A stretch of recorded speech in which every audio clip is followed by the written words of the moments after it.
Chapter 1. Silence Behind the Counter.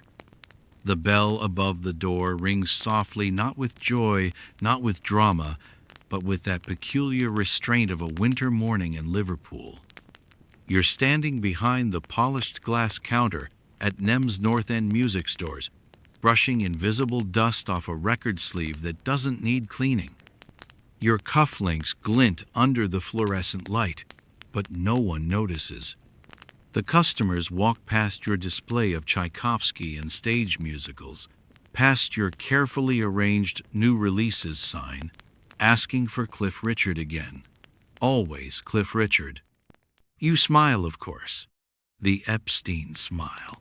Polite, reserved, almost theatrical in its smoothness. You nod as they leave. You return to your alphabetized kingdom of vinyl and velvet silence. Outside, the world is shifting, youth is breaking something old, but in here, everything stays in line. Opera in the A section, Sinatra in S.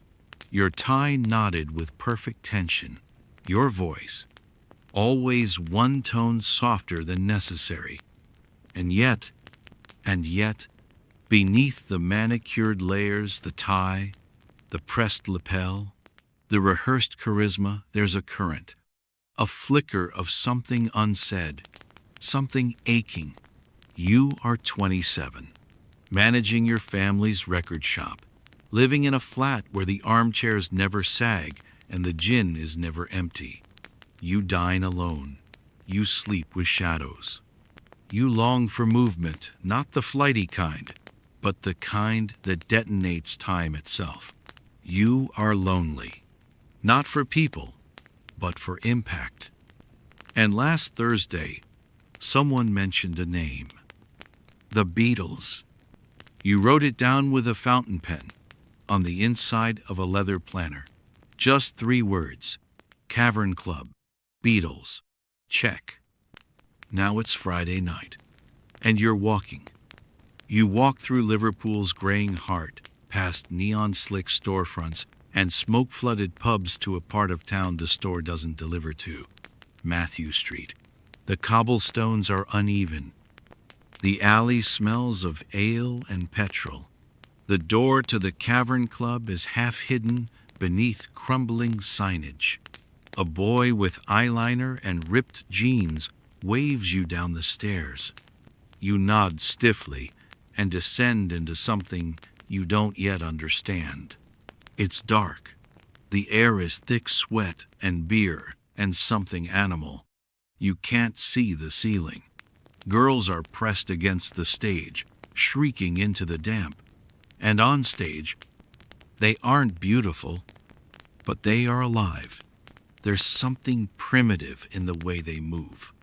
John stands like a weapon, slinging words like bricks. Paul glows, playing not just bass but the entire room. George, younger, quieter, eyes closed, guitar cradled like something sacred, and behind them the drummer Ringo you'll learn, laughing as he plays, as if none of this is real. But it is. It's more real than anything you've touched in years. They play fast, loose, loud. They don't care about tuning. They don't care about anything. And somehow, that's the point. You can't believe the confidence, the sexuality, the sheer wild promise. No one trained them. No one tamed them. You watch them, standing in the shadows in your tailored wool coat, and feel for the first time in months your pulse. They don't know how to talk to record executives. They barely know how to dress, but they have something. Number, they have everything. And in that moment, somewhere between some other guy and twist and shout, it's no longer about the record store, or your father, or the loneliness. You feel your heart say it before your head. I can make them famous. Not I want to. Not I hope to. But I can. Because that's the trick no one sees in you. Beneath the Oxford diction and velvet shoes, beneath the sexuality you hide in hotel corridors and unspoken evenings. You know show business. You know how to build a story, how to sell an illusion, how to sculpt charisma from chaos. And these four, these boys in jeans and smirks, they're clay, uncut, unsanded, not ready, not yet. But they will be. You lean back against the brick wall. You don't cheer.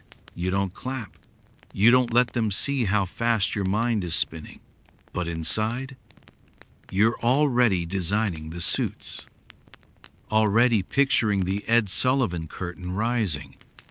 Already choosing their final pose in front of 1,000 screaming girls who don't know what Liverpool is, but know they want more.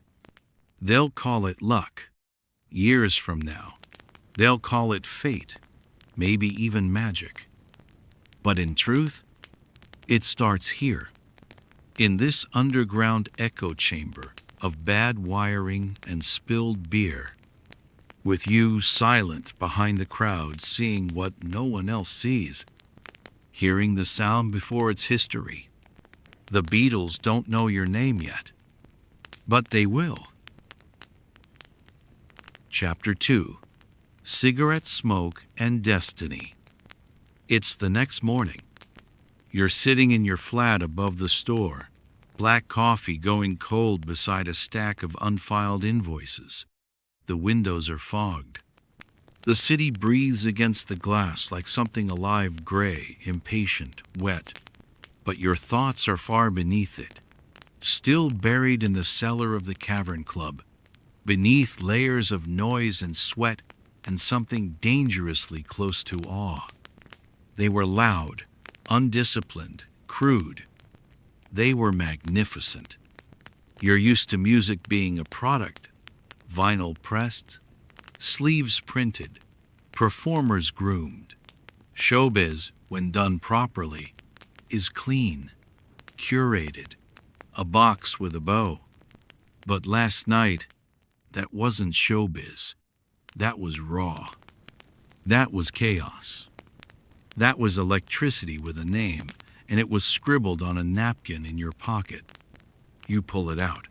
Beatles. The ink is smudged. You remember John's eyes, the way he looked through people, not at them, through them, sharp, like he'd already measured you, weighed you, dismissed you. Paul, in contrast, glowed. He had the face of a boy who knows the world will love him, and the hunger to make sure it does. George looked barely old enough to sign a contract. Ringo hadn't even been playing that night some other drummer was on. Temporary, you'd heard. You light a cigarette, then another. You smoke too much when you're thinking, and this requires thought. Because you don't just want to help them. You want to belong to them. Be needed. Essential. Unreplaced. You pick up the telephone. Cavern Club, good morning. Your voice is smooth, polished, ingratiating in just the right measure. My name is Brian Epstein. I'm the manager of NEM's music stores here in Liverpool. I'd like to arrange a meeting with the Beatles. A pause, then a laugh, tinny and half-choked. They don't do meetings, love. They do pints and girls and gigs. You press. Politely, then firmly, you mention the name of someone in local press. You offer the allure of distribution. You speak their language. Not art, not music, but reach. And finally, she says, "All right, come round Tuesday." Click. You exhale into silence. Tuesday arrives in rain, as if Liverpool knows something's about to begin and wants to wash itself first. You arrive early. Of course. You always arrive early.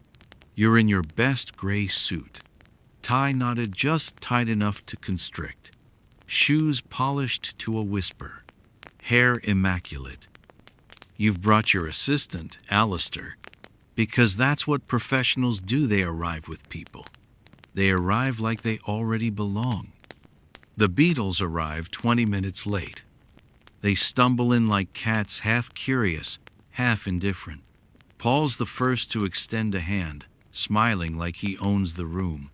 George mumbles a hello, eyes scanning your tie.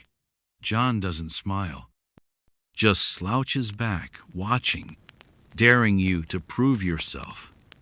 You do. You've brought typed sheets, future bookings, growth projections. You speak about the possibility of Hamburg, of recording contracts, of touring, of stardom. You speak clearly, confidently, but not arrogantly. You make sure they understand you're not here to use them. You're here to believe in them. Still, they don't make it easy. John rolls his eyes at your choice of words. Paul wants to know about percentages. George wants more gigs. Pete Best, their drummer for now, says nothing at all. But by the end of the meeting, you have something. Not a signature, not yet, but interest. A door cracked open. Later that night, back in your flat, you run the whole meeting over again in your head. Every smile, every hesitation, every glance from John that felt like a test you barely passed. You take off your tie slowly, like shedding armor, and you realize this is the most alive you've felt in years. Because you weren't just selling records today. You were standing in front of a volcano, and it looked at you and didn't erupt. Not yet, but soon. Chapter 3. Sign here in ink and fire. They're late again. You sit alone at the back of the Jacaranda coffee bar, steam curling from your untouched tea. The walls are peeling, and the jukebox hums something vaguely familiar but thoroughly forgettable. Outside, Liverpool drips. Inside, you tap your pen once, then twice, then stop yourself. They don't understand contracts. Not really. To them, it's just paper. But to you, it's ritual, the alchemy of transformation. 4 signatures. 1 idea. The crossing of a threshold into something terrifying and luminous. You imagine this as you wait. Paul arrives first. Hair tousled, eyes bright, all charm. He slaps your shoulder like your old friends, though he still calls you Mr. Epstein. George follows, quiet as always, his smile brief but real. Pete Best trails behind, unreadable, as if the ink has already dried on his fate and he knows it. And then John walks in. John doesn't greet. John arrives.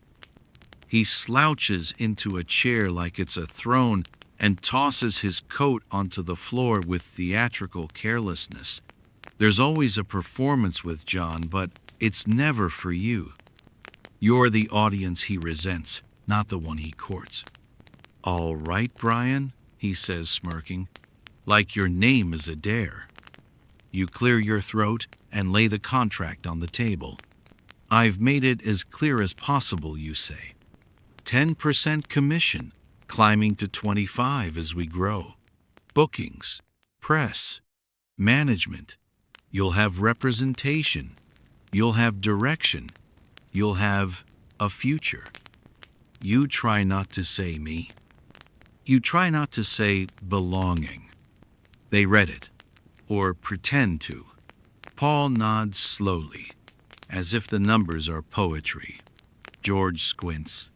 Pete taps his fingers, and John stares at you.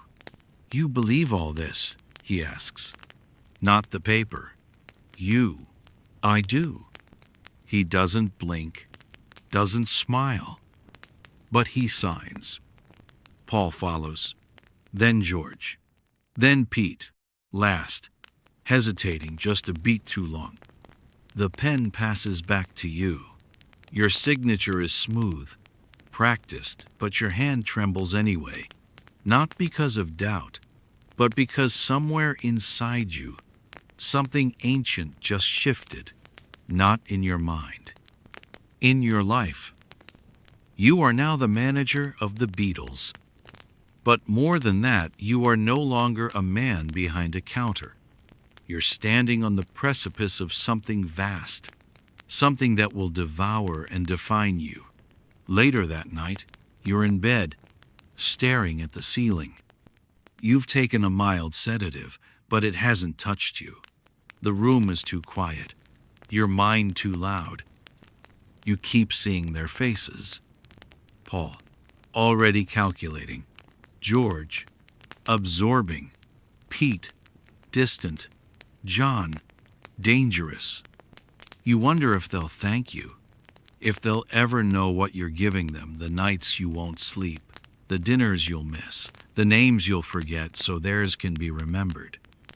You wonder if they'll see you. You reach for your journal, the leather one, hidden beneath a drawer. You don't write much, just 5 words. Today, I signed the future. You put the pen down, and for a moment, a brief, flickering moment, you let yourself smile. Chapter 4. The Tailor and the Noise. You always believed image mattered. Not just how something looked, but what it whispered before anyone spoke. That's why you dress the way you do. That's why your cufflinks match your shoes. Why you carry your cigarette case like it's made of porcelain and not brass. Presentation isn't vanity. It's strategy, armor. The world doesn't care what you feel, but it listens, sometimes, to what you wear. And now you're standing in a tailor's shop in Soho, surrounded by bolts of charcoal and navy, explaining this to 4 boys who've never worn anything they didn't sleep in. John is leaning against a chair with the disdain of a man who hates chairs. George is running his fingers along a velvet lapel, like it might bite him. Paul, of course, is intrigued. You can see it already.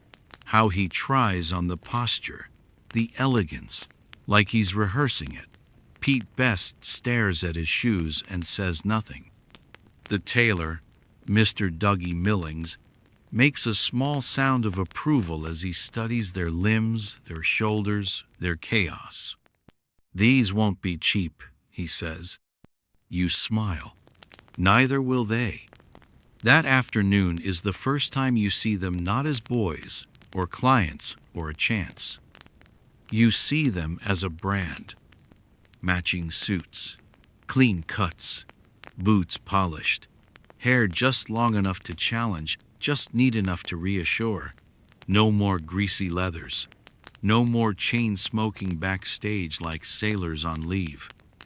You're crafting not a band, but a phenomenon. And it's working. People start to look twice. Club owners start calling you. The bookings fill in faster. The photographs sharpen. The girls scream louder. And for the first time, you feel in control. You know the radio stations. You know the record store chains. You know how to place just the right whisper in just the right ear. You push, not with force, but precision. The Beatles start to feel inevitable. But John resents it. You can feel it when you talk about set lists, and he sighs. When you suggest smiling more for press photos, and he mutters, "What are we, bloody cabaret?" He says thank you in public, but behind the curtain you see the narrowing eyes, the folded arms. One night, after a gig in Birkenhead, he corners you in the stairwell. The air is thick with sweat and rain and resentment. You want to dress us fine, he says. You want to book gigs, great. But don't forget who makes the music. You meet his gaze. Calm. Controlled. I haven't forgotten a thing, John. I just know what the world listens to first. He stares at you, mouth tight, then walks away. You stand there for a moment, letting the silence settle, the words replay. You're not angry. You're wounded. Not because he challenged you, but because he didn't understand. He doesn't see that you're not trying to control him. You're trying to protect him. Protect all of them. From failure. From obscurity. From being just another club act that no one remembers. But they don't see the danger in being ordinary. You do. Back in Liverpool, you begin crafting the next step. London, national press, Brian Matthew, Epstein's boys. You sit alone at night sketching strategies on notepads, circling names of booking agents, tearing out pages when the ideas don't feel sharp enough. You skip dinner. You ignore your own birthday. You are building something enormous, and it must be perfect. You haven't told your parents much. You haven't told anyone about the pills. Just enough to sleep, just enough to stop the spinning. You tell yourself it's fine, temporary, necessary. The Beatles are your focus now. You aren't the star. You never wanted to be, but you are the architect. The structure holds because you do.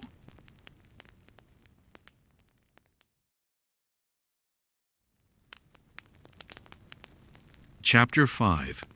The Night Walks Alone. London is louder than Liverpool. Not just in volume, but in expectation. The footsteps on the pavement move faster here. The doormen barely glance. The hotel lobbies are colder, even when dressed in gold. And you, Brian Epstein, manager of the most promising band in the country, have never felt more invisible. You ride the lift up to your suite at the Royal Court Hotel. The carpet swallows sound. Your leather briefcase swings at your side, still full of contracts, notes, scribbled tour plans. You haven't eaten since breakfast, haven't slept properly in 3 nights.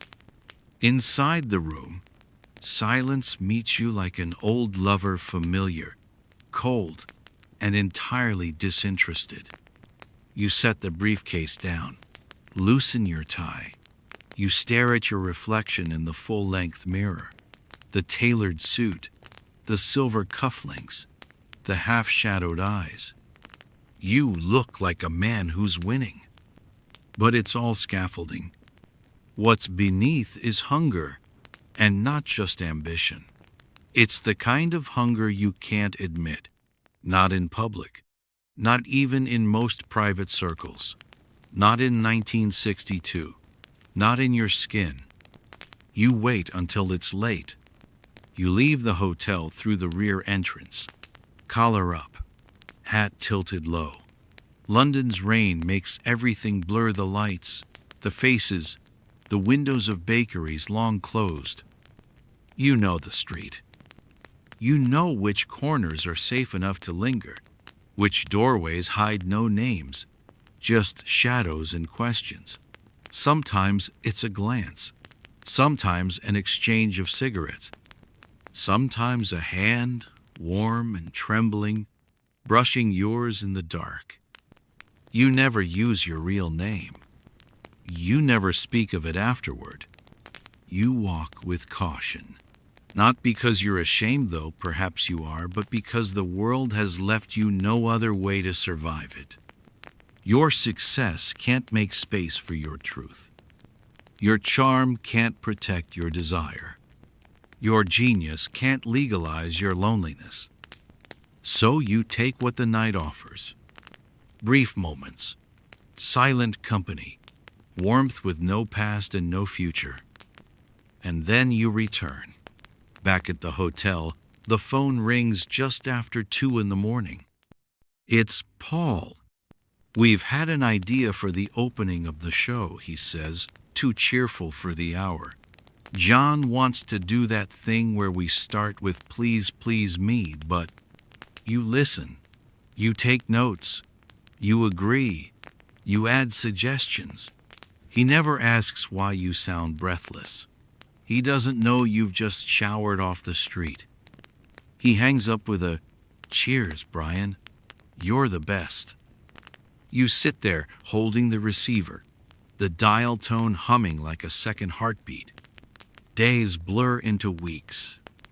The Beatles are catching fire. First the local papers, then the BBC, then EMI. You book their first radio appearance. You secure a session at Abbey Road. You make calls with your voice an octave warmer than you feel. You sign autographs for girls who don't know your name. You pose behind them in photos like furniture, always close, never in the frame. You meet people who want pieces of you, business cards, introductions, rumors. You smile. You offer tea. You charm. And at night, you walk, always alone. You begin taking more pills. Small ones for anxiety, others for sleep. You tell yourself it's manageable, functional, that it's just until things stabilize. But things don't stabilize. They grow. And the more the Beatles shine, the more you fade, not in relevance, but in light. You exist in their orbit now, a planet with no voice, but perfect gravity, holding the course, absorbing the heat. It is both your purpose and your prison. One evening, you sit across from your mother in Liverpool, the china between you untouched. She asks if you're eating enough. If you're seeing someone respectable, you tell her you're far too busy for that. She says she's proud, but her voice cracks. And you realize she knows, or suspects. And in that moment, you hate how small you feel. You who got 4 working-class boys into suits and studios. You who opened every locked door in London.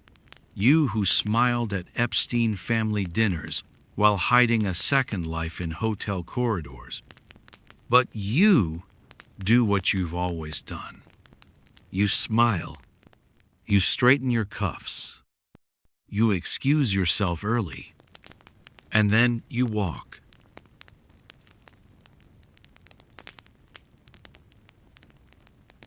Chapter 6. EMI and the Men in Gray. There's a moment in every illusion where the audience leans forward. A breath is held, a trick not yet revealed, and you, standing just off stage in the shadows, know the exact second when silence becomes belief. This is that moment. It's a Tuesday, June 1962. You're standing in the lobby of EMI's grand, stony headquarters on Manchester Square, London. The floor smells like polish and old ambition. The receptionist greets you with distant courtesy. You sign your name with a pen that weighs too much. Brian Samuel Epstein. You know that in rooms like this, charm is currency, but pedigree is the vault. You wear your best suit, slim cut, 3-button, a thin red tie. You don't sweat. You don't blink. You smile always the right amount. Not eager, not aloof, unthreatening. Because in this building, you are not Brian from NEMS. You are a manager, a negotiator, a man at the gate of something historical, if only the men behind the doors knew it. The meeting with EMI producer George Martin is clinical. Martin is polished, polite, and suspicious of enthusiasm. He listens as you speak about the Beatles' growing fan base, their magnetism, their chemistry. You show him early press clippings, a photo. You play him the demo, Hello Little Girl, then Love Me Do. He nods, but you can tell it isn't the music that's convincing him. It's you. Not because you say the right things, but because you believe them. Every syllable is soaked in urgency, every gesture calculated to say, this matters more than any band you've ever seen. And if you don't say yes now, someone else will. You don't raise your voice, but your heart is on the table. And George Martin, to his credit, leans in. By the end of the hour, you've done what you were told was impossible. You've secured an audition at Abbey Road. Not a contract. Not yet. But the door is open. It's the beginning. You leave the building calmly. You don't grin until the door closes behind you. You don't breathe until the city noise floods back in. You walk 20 blocks without feeling the pavement. You light a cigarette with hands that don't shake anymore. For a moment, just a moment, you are not the boy who watched from the shop window. You are the man who opens windows for others. The Beatles, of course, are excited in their own way. Paul hugs you. George nods and mutters something shy. Ringo, who has now replaced Pete, grins. But it's John, always John, who leans against the wall and says, "Don't get smug, Abby." And you don't. But privately, you allow yourself one night of champagne. You sit in your London hotel room, vinyls spread on the floor, imagining the label Parlophone Records presents The Beatles. It doesn't feel real, and yet it's inevitable. The Abbey Road audition happens in a room that smells of varnish and expectation. The boys are nervous. Paul misses a note. John's voice cracks. But something undeniable bleeds through the nerves, that magic you first felt in the cavern. The rhythm that doesn't ask permission. The laughter between takes. The silent looks. George Martin isn't smiling, but he doesn't walk out either. He stays. He listens. He takes notes. Afterward, he pulls you aside. "They've got something," he says carefully. "They're rough, but the charm, the attitude, there's potential." And then he adds, almost as an afterthought, "I'm not sure about your drummer, though." You know what he's saying. You knew it before the sentence finished. Pete Best is not enough.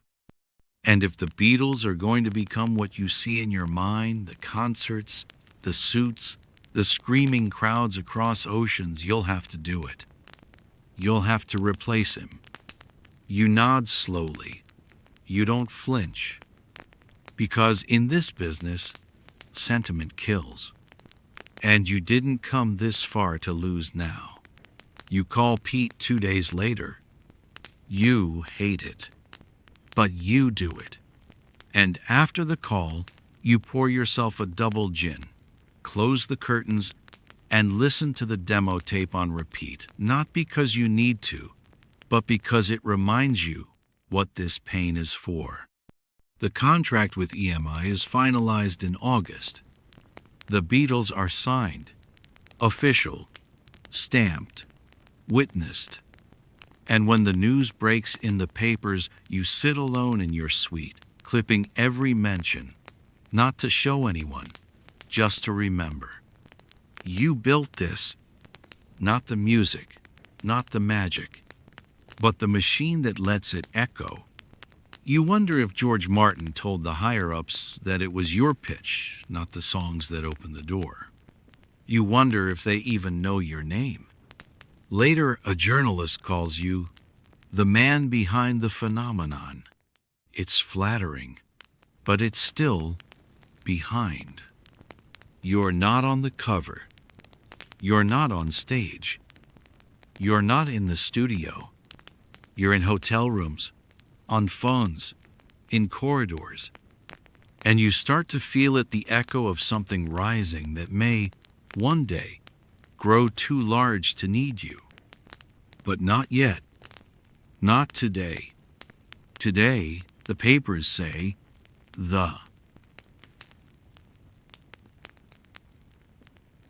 Chapter 7. The Screams Begin. It starts with a single. Love Me Do. 3 words. A harmonica. An innocence you didn't know John had in his voice. You remember the moment the first pressing arrives at NEMS. You hold the vinyl like it's made of crystal, not shellac. You place it on the turntable in your private listening room, draw the blinds, and close your eyes. The needle drops. And there they are. Your boys. The same 4 you saw under dripping brick in Matthew Street, now spinning in a perfect circle on a disc with the Parlophone label.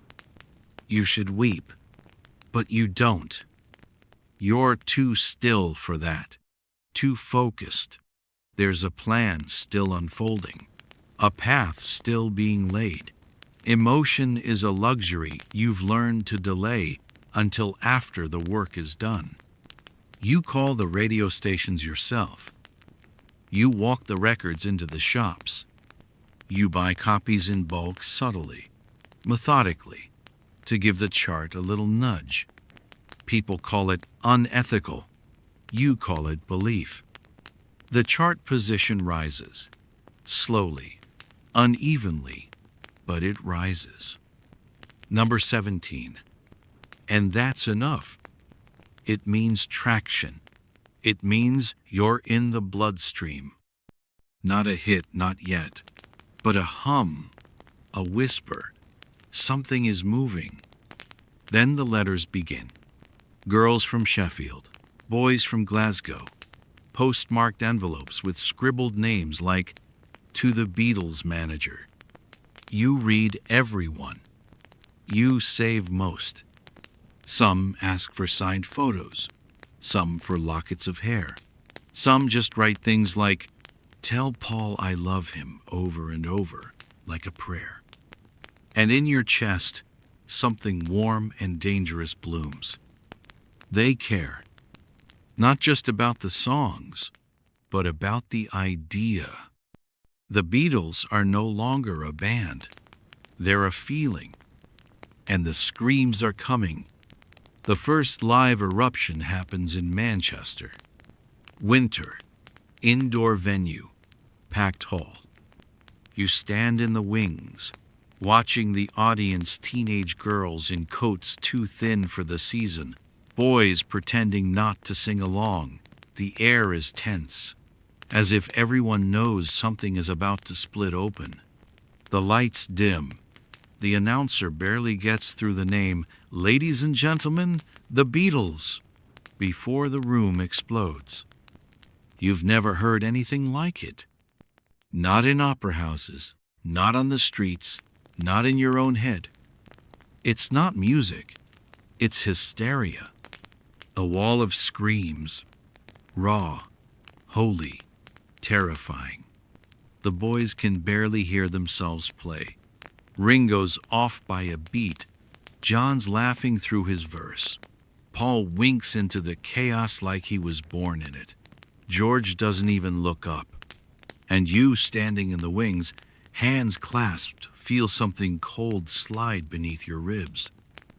This is bigger than you now. It's begun. Backstage, the walls vibrate. The girls are pounding on the exits. Security is shouting. Journalists swarm like flies. John takes a drag of a cigarette and leans into you. "Well, Epi," he says, "we've created a monster, haven't we?" You laugh. You nod. But inside, you wonder what happens to the man who builds the monster when it learns to walk without him. Back in London, You take meetings with press agents, fashion editors, newsreel producers. Everyone wants a piece. Some ask about the music. Most ask about Paul's eyelashes. You answer everything with grace. Always grace. But some nights, after the calls are done, after the last letter is read, you sit in your hotel suite with the lights off and the single spinning on repeat. Love me do. And the voice inside you whispers, they will. They love the Beatles. They'll scream for them, wait for hours, tattoo their names onto notebooks and knickers. But no one screams for you. No one ever did. Still, you keep going. Because the dream has a momentum now.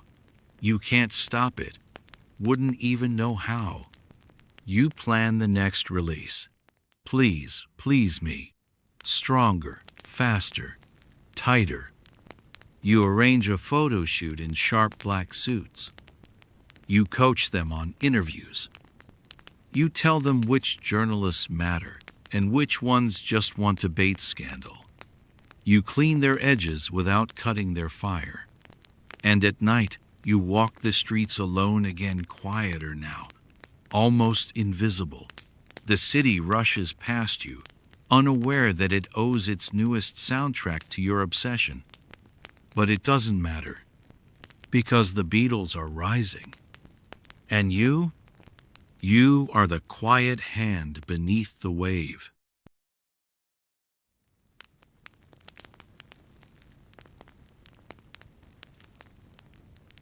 Chapter 8. Please, please me, and them. You remember the date like it's stitched behind your eyes. The 11th of February, 1963. A cold Monday morning, pale light spilling over Abbey Road Studios. You arrive early, coat tight around you, briefcase in hand, heartbeat louder than footsteps. You walk past the iron gate and into a place that smells like sound itself, varnish, echo, electric memory. This is it. One day, one studio, one shot. The Beatles will record their first album in under 13 hours. And you, Brian Epstein, will stand behind the glass, watching the boys you pulled from a basement try to conquer the airwaves with barely enough time to breathe between takes. It starts with, "There's a place." George Martin nods. The engineers settle. The boys, exhausted from a previous gig, half-horse tune-up with that peculiar mix of swagger and nerves. You watch as John rubs his throat, grimaces. Paul cracks a joke. George rolls his eyes. Ringo spins his sticks between fingers like worry beads. And then the red light glows. Recording. You don't blink for 7 minutes. Take after take. Track after track. The room heats up. Jackets come off. Sweat beads on foreheads. John's voice strains. George bleeds on his frets. Paul, ever the craftsman, redoes lines 3, 4, 5 times, never satisfied. Ringo pounds with quiet desperation, as if the drums are holding his place in the dream. You hover silently behind the glass. You're not the producer. You're not the technician. You're the reason they're here. And in that silence, you feel it all. The weight, the pride, the fragility. Lunchtime comes and goes. They eat sandwiches like schoolboys, sprawled on the floor with orange juice cartons and tired smiles. You sit in the corner, jotting notes, calling radio contacts, reminding yourself this isn't done, it's only the beginning of what must come next. More than once, you think of your father. He never understood this. Still doesn't. Record shop manager, he said. That's a fine profession, Brian. Safe, dependable. But this isn't safe. It's a storm, and you're in its eye. By evening, the magic begins. They record Twist and Shout. John's voice is nearly gone. It's the last song of the day. His throat is raw, torn by 12 hours of singing and cigarettes and nerves. George Martin hesitates, wants to delay it, but John waves him off. His voice cracks, but his eyes burn. One take. That's all it takes. When he belts that scream, that animal sound at the start, something inside you shatters. It's not just the sound. It's what it means. A scream of defiance, of transformation, of arrival. It is the sound of a boy from Liverpool, demanding the world make space for him. And the world listens. You leave the studio at 10 p.m. with their voices echoing in your ears. You don't go straight home. You walk again, not out of habit now, but necessity. There's too much inside you. Too much you can't say to them. That you're scared. That success this fast feels like holding lightning in your palms. That for the first time, they're beginning to outgrow you. Not in love, not in loyalty, but in momentum. You light a cigarette, watching the London street lamps blur through the fog. Somewhere out there, copies of Please Please Me are being pressed. Soon, they'll be shipped. Soon, they'll be heard. And soon, everything will change. You feel it. You always feel it before the rest of the world does. The album launches on the 22nd of March. It goes straight to #1 and stays there. 30 weeks. Your name is printed in fine type inside the sleeve. Manager, Brian Epstein. But nobody screams it from balconies. The boys are suddenly everywhere. Radio, telly, bus stops, department store windows. The suits you picked, the songs you pushed, the name you branded. The Beatles. You gave them shape. And now you must let them fill it. You begin to lose them in tiny, almost invisible ways. A missed call, a joke not shared, a meeting they forget to tell you about. Paul charms the press now. John skips briefings. George suggests they need a lawyer. Ringo just nods through it all, happy to be there. They still thank you, still smile. But you can feel it. You used to be the axis. Now you're orbit. You stare at the charts. #1. You whisper it to yourself like a curse and a benediction. And then you pick up the phone. There's America to call. There's royalty to meet. There's a world to shake. But part of you misses the basement. Misses the smoke, the stink, the rawness. Misses the moment when it was all still yours.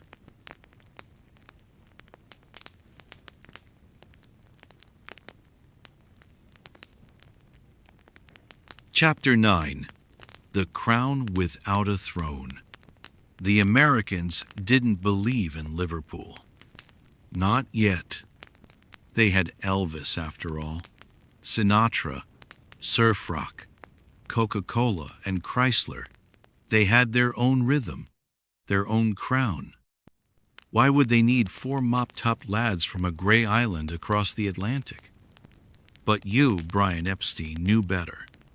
Because belief isn't about logic, it's about timing.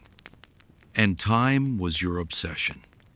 You sit in the Hotel Delmonico in New York, a cigarette untouched in a crystal tray, rehearsing the pitch again in your mind.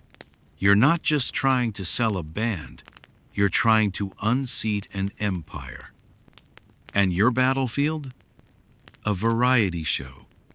The Ed Sullivan Show. You had written the letter in ink. You'd chased contacts, dropped off demo reels. You spoke gently, but urgently, like a man who'd seen the future and was merely trying to translate it before it arrived. And finally the phone rang. A deal, 3 appearances, prime time. Sullivan didn't understand the Beatles not yet, but he understood chaos. He'd seen girls screaming at Heathrow. He knew a storm when he saw one coming across the ocean. He signed. And you? You smiled. Then you locked the hotel bathroom door and vomited from the pressure. Back in London, you tell the boys over lunch. John shrugs. Hope they've got decent tea. Paul grins. About time. George raises an eyebrow. Do they even understand our jokes? Only Ringo seems truly stunned. But none of them quite realize what you do. This is not a tour. It's a landing. It's the moon mission, the Atlantic crossing, the day history turns its head. February 1964. New York City. You stand backstage at Studio 50 as the Beatles prepare to step onto Ed Sullivan's stage. You peek through the curtain. The studio is electric, 728 seats, and every single one of them shaking. Teenagers twitching, adults folding arms skeptically. A woman in the front row clutches her rosary like this might be blasphemy. You step back, straighten your tie, exhale. It's no longer in your hands. The stage manager counts down. The lights dim. Sullivan speaks, "Ladies and gentlemen, the Beatles." And the room erupts. You stand alone in the wings, heart pounding, jaw tight. It's deafening. You can barely hear the opening chord of All My Loving. But you can see everything. John's swagger, Paul's precision, George's shadowy brilliance, Ringo's irrepressible joy. You see America catching fire, and the match was lit by your hand. The days that follow are a blur of airports, television sets, police escorts, rooftop mobs. You barely sleep, you barely eat, but you float. This is what you were made for. You watch their album sales triple, watch Capitol Records beg for more, watch Brian Wilson take notes in secret, and Bob Dylan scratch his head. And yet, in every photo, every headline, you are missing. Not literally, but symbolically. No camera catches your sleepless nights. No column praises the deals you brokered. No teenage heart scribbles your name on a diary page. You are the crown with no throne. A week later, back in your suite at the Plaza, you stare at the television. They're replaying the Sullivan set. You lower the volume, pour a drink, and suddenly you ache for silence. Not the kind that comes from rest. The kind that comes from recognition. You've built a phenomenon, created a myth.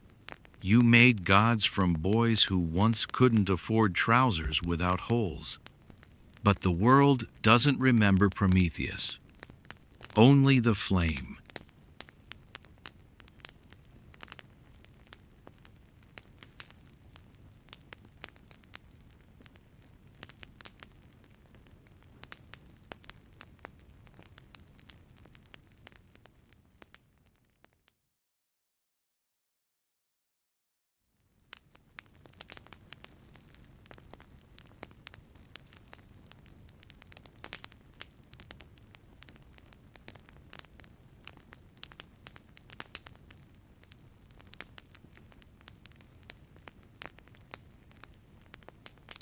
Chapter 10.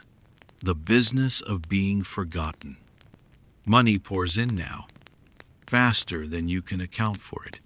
Faster than even your briefcase, the same one you once clutched on Matthew Street, can contain. Record sales, merchandising, licensing, newspapers, television contracts, American tours, and now, a film, a motion picture. United Artists wants to bottle the chaos, to capture the noise, to sell the Beatlemania back to the world in 35 millimeters. They pitch it as a light comedy, a day in the life, something harmless. You sign the deal, not because you like the script, it's thin, nearly absurd, but because you know presence is everything. The Beatles must be everywhere, not just in record shops, but in cinemas, on lunchboxes, in living rooms. And you, Brian Epstein, must be nowhere. On set, you're barely a shadow. You walk behind cameras. You sip tea beside technicians. You answer calls, fill gaps, fix the frayed. You coordinate interviews.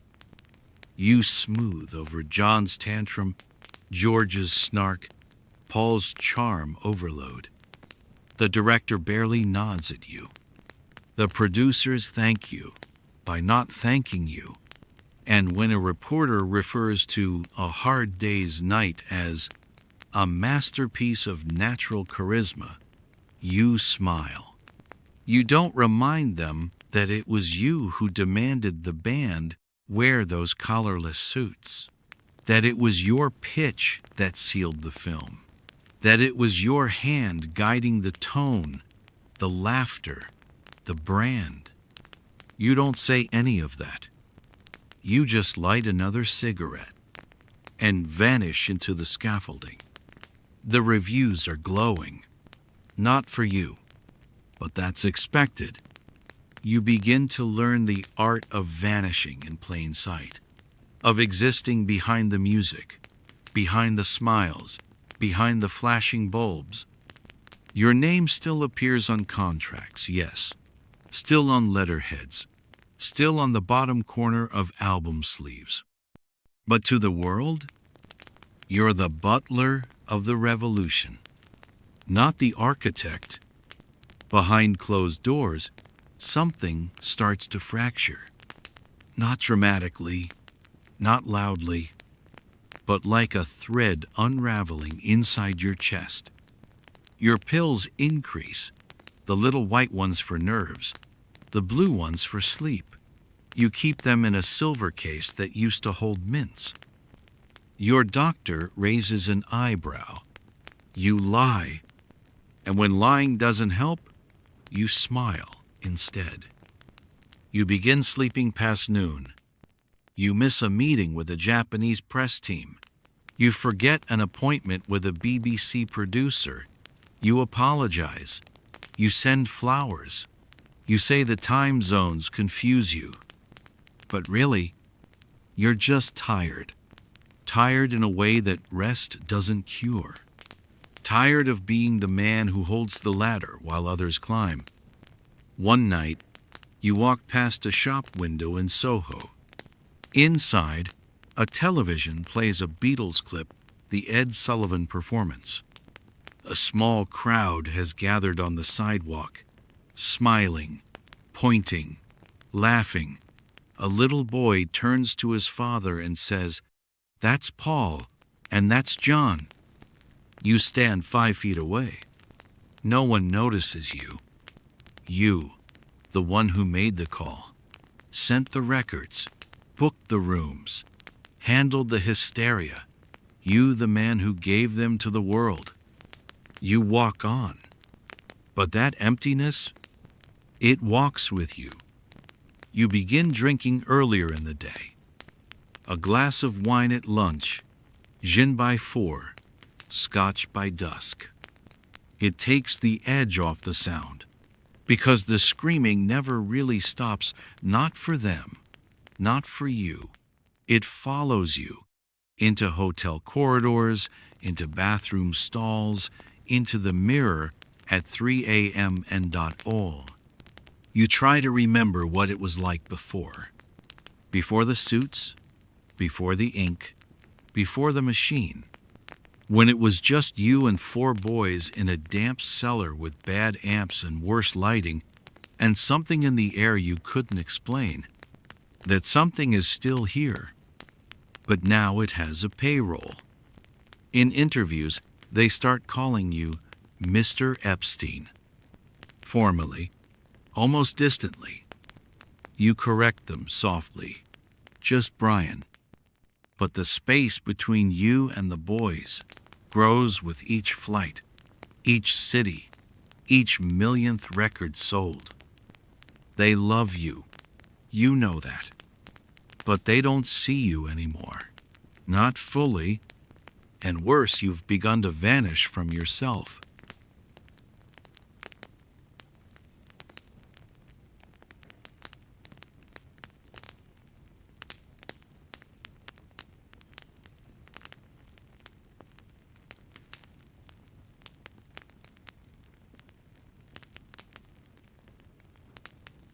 Chapter 11. A Man in a Mirrorless Room. There are no mirrors in your bedroom now. You had them all removed. At first, you told yourself it was for the lighting, the glare, the reflection across the carpet, but that was a lie you didn't even bother to believe. The truth is simpler. You can't bear to look at yourself anymore. Not because of age. You're 30, but you still pass for younger. Not because of shame, you've lived with that, like a second skin since school. But because when you look in the glass now, you see absence. Not a man, not even a shadow, just a placeholder, a shape where something used to live. You wake up late. Sometimes 2 in the afternoon, sometimes not at all. The curtains remain drawn. The room smells faintly of old cologne and record sleeves, and sleep never finished. The phone rings and rings and rings, and you don't answer. You used to spring from bed for every call, for every opportunity. A slot on Ready Steady Go, a Paris photo shoot, a U.S. press inquiry. Once, you called back Capitol Records within 47 seconds. Now, you just listen. Let it ring. Let the world wait. You drink more now. Not publicly. You never allow that. But in private, behind closed hotel doors, behind curtained London flats, behind the smile you keep ironed into place, the bottle becomes your only fluent language. You sip gin like it's memory. And sometimes you take the pills before you mean to. And sometimes you don't mean to stop. Your diary pages grow shorter. What were once full entries become half sentences, then single words. Tuesday, hollow. Thursday, performed happiness at EMI lunch. Saturday, saw Paul's interview. He didn't mention me. Sunday, silence, even in the noise. You close the book, slide it into the drawer. Wonder who will read it one day, and whether they'll see you as brilliant or as broken. Or both. The Beatles are flying higher than ever. Help breaks records. George is talking about India. Paul is composing film scores. John is drifting. He doesn't speak to you the same way anymore. Doesn't need you the same way. He thanks you, of course always does, with that crooked grin, that conspiratorial twinkle. But it's different now. There's a distance, a height. He is a planet circling a different sun. And you? You are the man who once launched him. You try dating again, quietly, carefully. Men who understand discretion, boys who like danger, dinners where nothing real is said aloud, and everything essential is communicated with glances across candlelight. It never lasts. They want Brian Epstein, the Beatles manager. Not Brian Epstein, the man who hasn't held someone's gaze for longer than 5 seconds in a year. So you return home, alone. And when the door shuts, it's like the world ends quietly behind you. You walk the city sometimes, still, in the rain, in the dark, with your coat collar up and your thoughts tighter. You pass record shops and wonder who's managing the next revolution. You pass bars where men laugh and wonder if any of them remember you were once the fifth Beatle, even if they never said it aloud. And when you stop to rest in a quiet square, on a quiet bench you whisper their names to yourself. John, Paul, George, Ringo, like a prayer, like an echo, like a lullaby for the man who forgot how to sleep.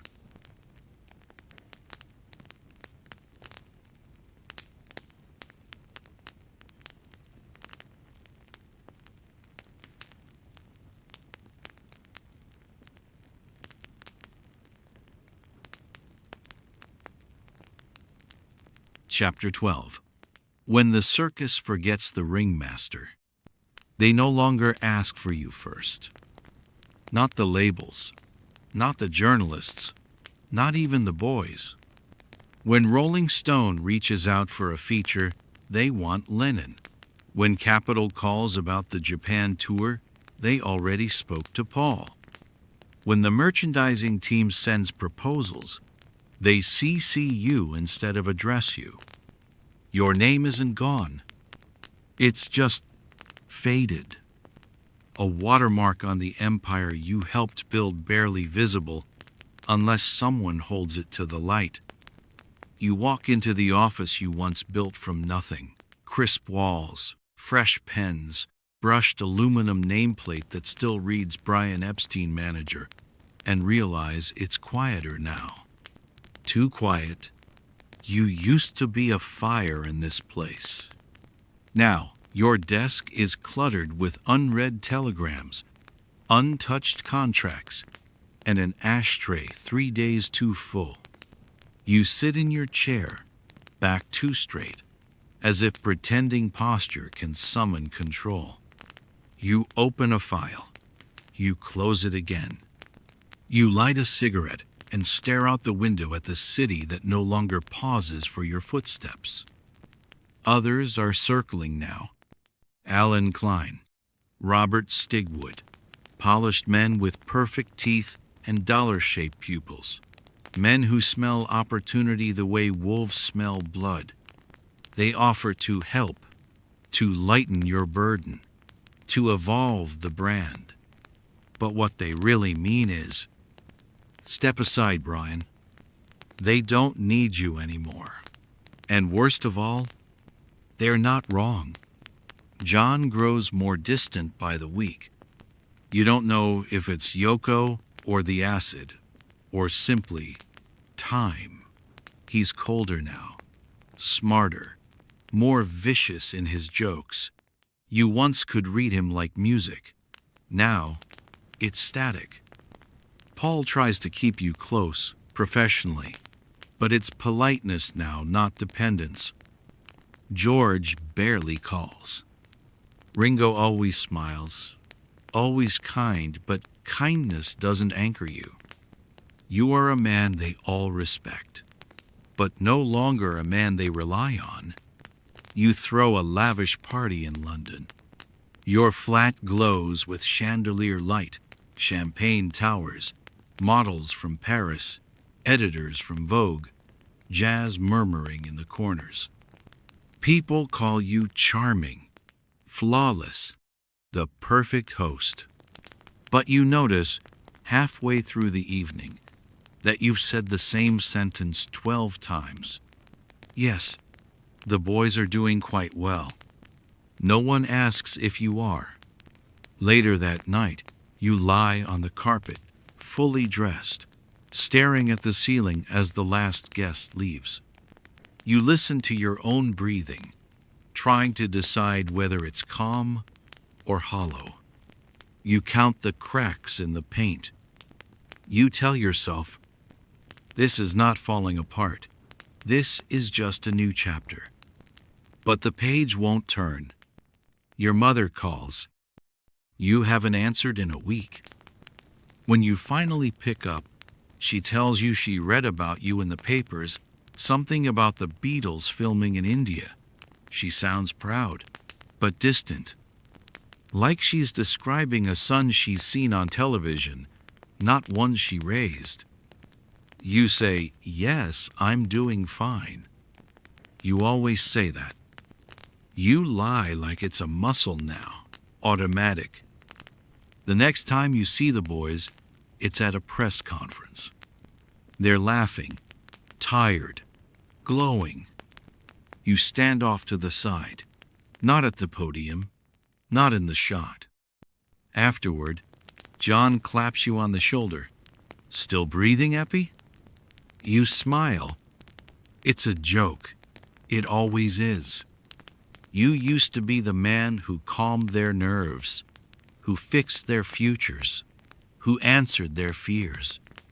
Now, you're a well-cut suit and a name in the margins. A man backstage at his own circus. You stare at the gold records on your wall at home. 21 of them. They used to thrill you, used to feel like proof of something. Now they're just reflections and not even your own. Your own music. The one inside you, the one that dreamed, that whispered, that fought has grown. Quiet. Sometimes you wonder, what will they say about me when it's over? Will they remember my name? Or just the echoes I left behind?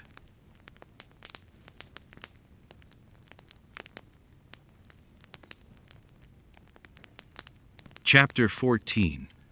The 27th of August, 1967. The newspapers would later call it an accident.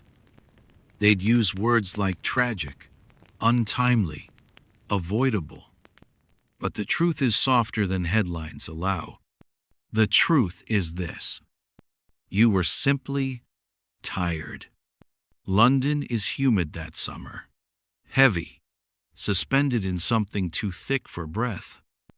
You've returned from Spain, darker in skin but lighter in presence, as though you left a part of yourself beneath the Iberian sun and didn't bother to collect it. The Beatles are in Bangor with the Maharishi, a spiritual retreat. John barely told you they were leaving. You found out from a second-hand phone call 3 days before departure. You'd booked a hotel years ago, handled the rooms, arranged the drivers. Now they arrange themselves. You're not angry, not even hurt, just removed. Like a missing line in a script no one noticed.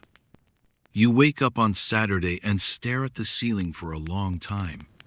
You don't move. Not for hours. The air is still. You do not dress. You do not open the curtains. You do not call anyone. You do not need to. Because no one expects you now. The pills sit on the bedside table. They are not threatening. They do not scream.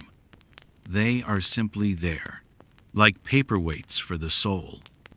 You take 2, then 3 more. Then something in you blurs. Not pain, not peace, just a gentle retreat into shadow. They find you the next day. Your housekeeper knocks twice, then opens the door with a silence already forming in her bones. The room smells of lavender, cologne, and sleep. You're lying on the bed, fully clothed, one hand still curled like it was holding a phone that never rang. The record player has stopped. The curtains are closed. The world has moved on, but you have not. The news breaks quickly. Brian Epstein, 32, found dead in his London home. The headlines call you the fifth Beatle. They say you discovered them, guided them, branded them. And then, almost as quickly, they move on. The world always does. John hears the news and goes quiet for a long time. He doesn't speak. Then he says, "I knew something like this would happen. I just didn't know when." Paul blinks through an interview. He says, "It's the end of the beginning." George lowers his eyes and murmurs something no one quite hears. Ringo says nothing for hours, then whispers, "He believed in us when no one else did." And somewhere, beneath all their words, the silence screams. You are buried quietly. Few cameras, fewer statements. The world mourns in headlines, then moves to the next. But not them. Not really. Because no matter how far they rose, how bright they burned, they were always four boys from Liverpool who needed one man to believe. And you did. You believed until it hollowed you. And now you rest. Not in gold, not in applause, but in a stillness you never allowed yourself while you were alive. A stillness you earned. They go on without you. More albums, more tours, more questions, more fractures. The center you once held together slowly bends and finally breaks. But you are a thread woven into every note. A name whispered only in liner notes and late-night interviews. But still there. Always there. Everything echoes. Especially love.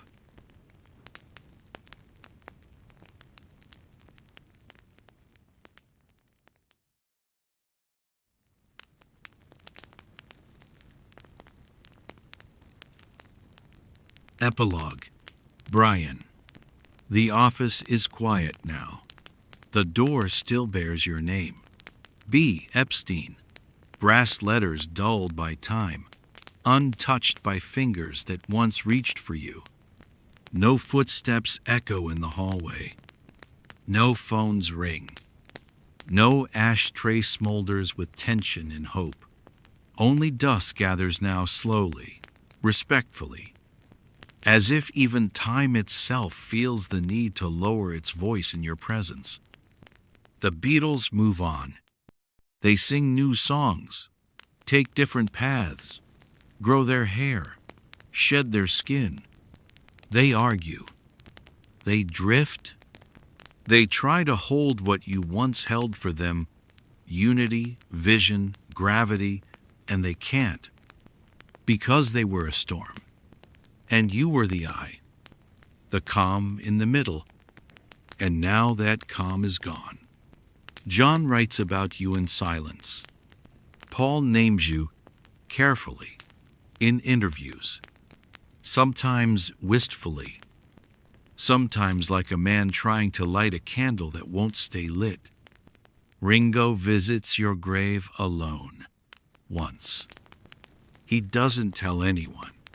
George, long before his own silence, calls you a friend we didn't deserve.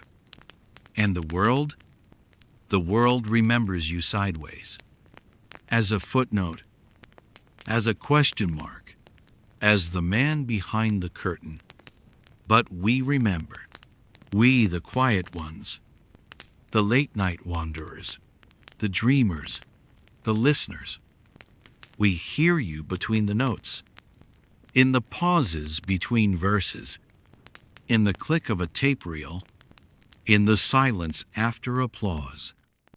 We know who you were, not just a manager, not just a man in a tailored coat and a trembling voice, but the first believer, the quiet architect of a revolution, the one who saw it before anyone else dared to. The wind brushes the edges of Matthew Street. The Cavern Club is a museum now. But some nights, if the street is empty enough, if the rain is soft enough, you can still hear it. A sound, faint and fragile. Laughter, chords, the creak of wooden stairs, a voice shouting, "Ladies and gentlemen, the Beatles!" And underneath it, always the softest echo. Thank you, Brian. Fade to black. ASMR heartbeat fades. End of story. End of era.